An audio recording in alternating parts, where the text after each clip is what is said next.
Hello mga kabusing! Welcome back to my vlog. So for today's video nga mga kabusing, ang pag-uusapan natin ngayon ay ang Manhunt International 2025 na kung saan ginanap na nga ngayon yung Coronation Night ng Manhunt International 2025 doon sa bansang Thailand mga kabusing. At syempre ang ganda talaga ng flow ng Coronation Night ngayon for the live.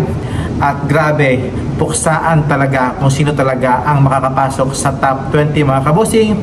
At yan na nga mga kabusing ang nasa top 10, top 20 na si Venezuela, si Panama pasok sa top 20, si Australia, si New Zealand pasok din sa top 20, si Jamaica pasok din sa top 20, si Thailand pasok din sa top 20, si Myanmar pasok din, at syempre si Spain mga kabosing pasok din sa top 20, at andyan na nga si Puerto Rico pasok din sa top 20, at si Sri Lanka pasok din sa top 20, at syempre si Pakistan pasok sa top 20, si Vietnam pasok din sa top 20, si Mexico pasok sa top 20, si France syempre pasok sa top 20, si Cuba pasok sa top 20, at si Nigeria pasok sa top 20, at syempre ang ating pambato from Philippines pasok sa top 20, si Turkey pasok sa top 20, si South Africa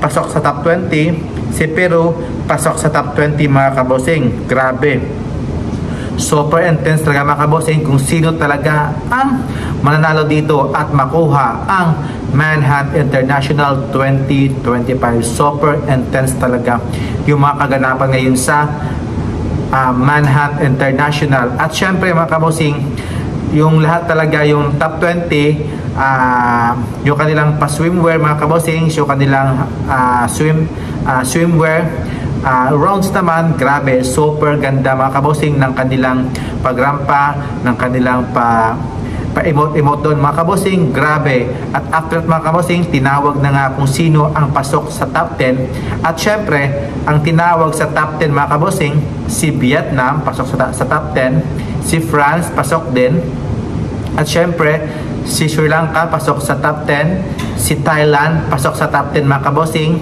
si Nigeria pasok sa top 10, si Jamaica pasok din sa top 10 mga kabosing, at si Philippines syempre pasok na pasok sa top 10 mga kabosing, si Turkey pasok naman sa top 10, at si Myanmar pasok sa top 10, at syempre si Mexico nga mga kabosing pasok sa top 10. So may iba talagang front runner na nalaglag when it comes sa pagdating sa top 10 mga kabosing.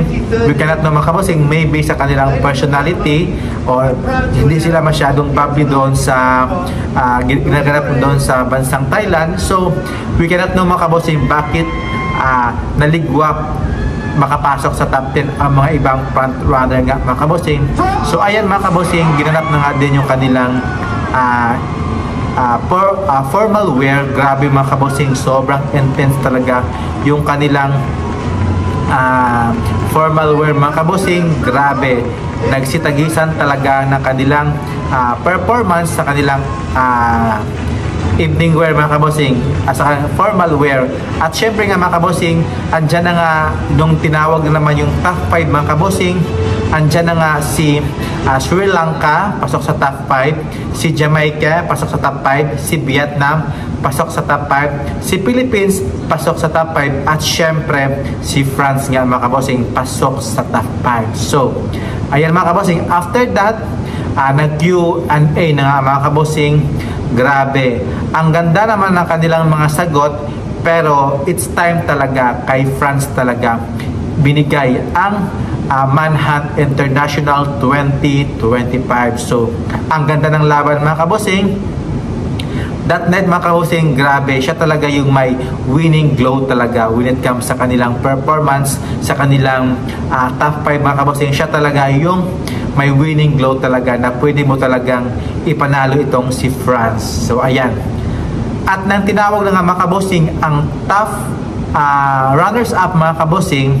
So ang fourth runner up nga dyan ay si Vietnam, third runner up nga ay si Philippines. So ayan, grabe, At ang second runner-up naman si Jamaica. At syempre, ang first runner-up nga mga kabusing si Sri Lanka, at ang nanalo nga si Mr. France, at siya ang naging Manhunt International 2025. So, congratulations sa winners, at syempre, deserve naman talaga ito ni France na makuha ang Manhunt International 2025. So, maraming salamat mga kabusing, and thank you for watching, and see you in my next vlog. And kapong kap mga kabusing, God bless po.